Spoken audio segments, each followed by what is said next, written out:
Salut, c'est Cyril de Web de Fou, j'espère que tu vas bien aujourd'hui. On se retrouve pour un nouveau podcast pour voir ensemble pourquoi ton compte Stripe est fermé. Il y a énormément de choses à savoir, on va voir les limites, les progressions, on va parler de tout ça, je vais t'expliquer pourquoi ton compte Stripe peut être fermé si tu fais pas certaines choses. Avant ça, tu connais le truc, tu cliques sur le bouton s'abonner, tu vas dans la description, il y a un lien, ça s'appelle Rejoins mes contacts privés, tu cliques dessus, tu mets ton email, et tous les matins tu reçois un podcast à forte valeur ajoutée avec des informations qui vont changer ta vie et ton business, crois-moi. Allez, on y va.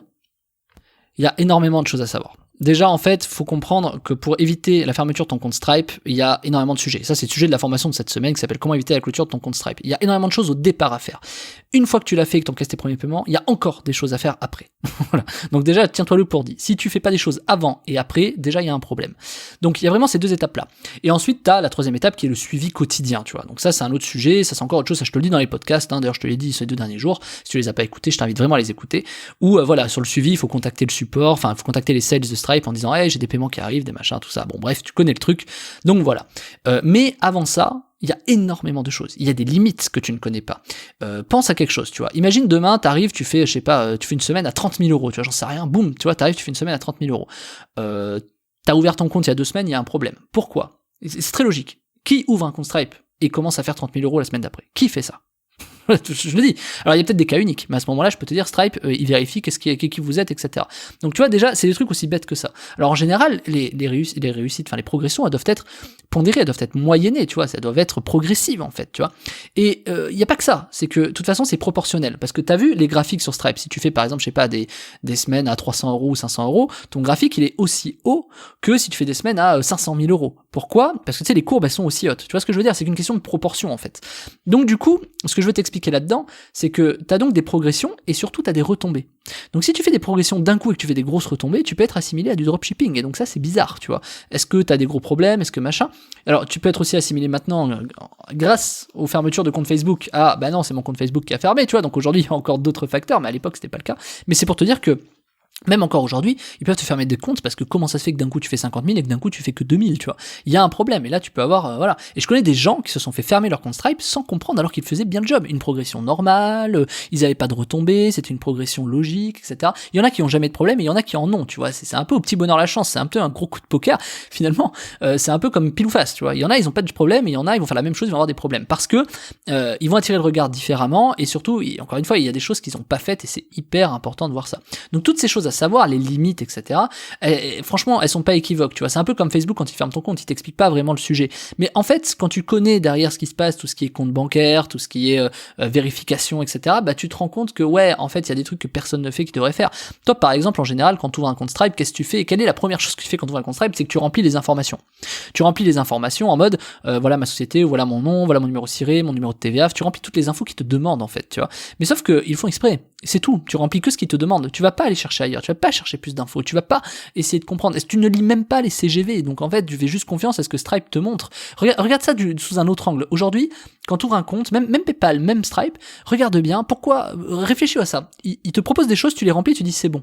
Donc en fait, c'est comme si moi je te dis, tiens, mange des pâtes. Il y a que des pâtes à manger. Mange ça toute ta vie. Ah ok. Et tu vas me dire, non, mec, faut quand même que je me nourrisse bien. Faut quand même. Ok, tu le sais. Tu sais qu'il faut que tu te nourrisses bien. Mais si je te mets des pâtes et je te dis, tiens, voilà un plat de pâtes, tiens, voilà un plat de pâtes, tiens, voilà un plat de pâtes, je veux dire, à un moment donné, tu vois, on est d'accord, je veux dire, tu vas pas bouffer des pâtes tous les jours, tu vas en avoir marre, etc. Ok, pourquoi Stripe, c'est pas le cas ? On te dit, tiens, voilà les infos, voilà les infos, voilà les infos. Et tu dis, ah ok, tu manges ton plat de pâtes tous les jours, en fait. Et tu réfléchis pas en disant, il y a peut-être autre chose que des pâtes qui existent. Tiens, et si je rajoutais un peu de gruyère, si je rajoutais un peu de basilic, ou, tiens, si je changeais de plat et que je mangeais, je sais pas, des courgettes, des aubergines, tu vois, tu te poses pas, tu le connais dans ton alimentation, par exemple, mais tu vas pas te poser la question sur Stripe. Et c'est important ce que je te dis parce que, du coup, tu vas pas chercher d'autres infos, tu ne fais que ce qu'on te dit, en fait. Et c'est ça le problème. C'est que du coup, Stripe le sait très bien. Donc, en fait, il te faut remplir les informations qu'ils veulent pour que tu fasses ce que toi tu penses vouloir, pour qu'ensuite eux aient toutes les infos pour décider. Donc, en fait, tu leur donnes la maîtrise. Alors que si tu fais plein de choses que tu te doutes même pas que pour vérifier ça, c'est-à-dire tu peux vérifier ton compte de certaines façons, il y a énormément de techniques, hein, il y en a énormément. C'est le sujet de la formation de cette semaine qui s'appelle Comment éviter la clôture de ton compte Stripe. Je t'explique justement comment faire tous ces trucs qu'on te dit pas. Il y a des choses que tu soupçonnes même pas, tu vois. Des trucs, mais vraiment, où tu te sors même de Stripe, c'est-à-dire tu n'as même plus à aller sur Stripe pour récupérer un truc que tu dois envoyer à Stripe, tu vois. Des trucs que tu soupçonnes même pas, qui te permet justement de ne pas avoir un seul souci parce que seuls ceux qui font ça ne peuvent jamais avoir de problème.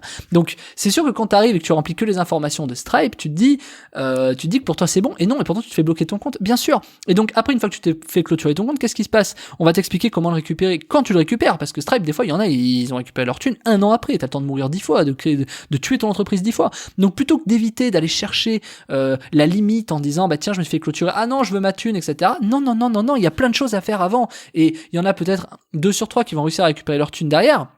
Mais si t'es le troisième, bah t'es bien emmerdé, tu vois, parce que pour le coup t'attends, parce qu'entre tes investissements pub, tout ce qui est le temps de tes clients, ta prospection, des frais bancaires qui te prennent au milieu, bien sûr, qui te prennent des frais, derrière toi tu te retrouves à poil, quoi. Et si t'as pas de trésorerie, tu peux être vraiment dans la galère. Alors le seul avantage de Stripe, c'est qu'il te permet d'encaisser sur 7 jours. Ça franchement c'est vrai, c'est que du coup le paiement il est direct, tu vois, tu peux vraiment encaisser sur 7 jours. Et ça c'est cool. Donc franchement ça c'est un vrai avantage de Stripe. Mais bon, si tu récupères jamais ta thune parce que t'as le compte bloqué, t'es bien emmerdé, tu vois. Donc ce que je te dis là-dedans, c'est quoi? Ce que je veux t'expliquer, c'est pourquoi ton compte Stripe est fermé. C'est que t'as des progressions qui sont fulgurantes qui tombent, t'as peut-être trop de choses qui tombent, t'as peut-être trop de litiges, et t'as peut-être trop de litiges par rapport au nombre de cartes bleues qui sont passées, t'as peut-être pas assez de clients par rapport au nombre de litiges, t'as peut-être trop de litiges par rapport à ton volume de clients, tu vois, c'est un peu la même chose mais à l'envers. Tu peux avoir énormément de sujets différents. T'as peut-être par exemple t'as ouvert 4 fois le même compte, tu vois, avec la même société, et que t'es déjà blacklisté 3 fois, t'as peut-être d'un coup, bah tu fais 30 000 euros et c'est pas normal, tu vois, c'est un peu comme Facebook, tu vois, si tu fais de la pub Facebook, tu sais de quoi je parle, tu peux pas arriver et mettre 200 balles en ouvrant ton compte, c'est exactement la même chose. Pourquoi ce serait pas le cas sur Facebook? Facebook est une sacrée école pour apprendre comment marche le monde du web, hein, vraiment là-dessus. Hein. Mais pourquoi je suis limité à 20 euros? Bah pose-toi la question, tu vois, pourquoi t'es limité à 20 euros? Et pourquoi Stripe te laisserait encaisser 50 000 euros en une semaine? Non, ça n'existera pas. Donc du coup, c'est vraiment pour te dire que il y a des choses comme ça, il faut faire très très attention. Et pose-toi les bonnes questions. Et ça me rappelle le mec là, je sais plus comment il s'appelle. Bon bref, passons. La question elle est vite répondue, mais on s'en fout. Pour te dire que oui, certains se font fermer leur compte Stripe malgré tout, malgré qu'ils pensent savoir ce qu'il faut faire. Tout simplement, ils oublient les fondamentaux. C'est normal. Ces gens-là ne connaissent pas les banques. Ces gens-là ne savent pas comment. Tu vois, les infopreneurs, etc. Tous ceux que tu connais, c'est pas des gens qui ont fait des trucs où ils connaissent les systèmes bancaires. Tu vois, c'est pas des gens qui connaissent ce que c'est le chargeback vraiment. Pour eux, le chargeback c'est juste une annulation de carte bleue. Il y en a, ils savent pas comment ça marche vraiment le chargeback. Tu vois, quel est le process exact, comment on peut se faire pour se faire avoir, comment est-ce que, tu vois, ils ont pas le process, ils pensent juste que bon, bah voilà, il y en a qui remboursent, voilà, les gens ils se limitent, et c'est normal, c'est pas leur métier, tu vois, et ils se limitent à ce qu'ils savent et à ce qu'on leur montre. Stripe, ils te demandent des infos, ok, ils font des paiements, ah, ils sont bloqués parce que, voilà, ils ont fait de la merde, etc.